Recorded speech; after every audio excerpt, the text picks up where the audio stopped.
बोला तुम्ही. कशी माहिती द्या मंदिराची.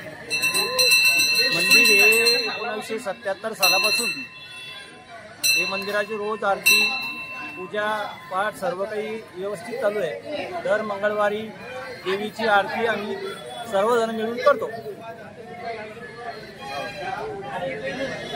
स्थापना कोणी केली आहे मंदिराची? स्थापना तुमचं नाव काय काका?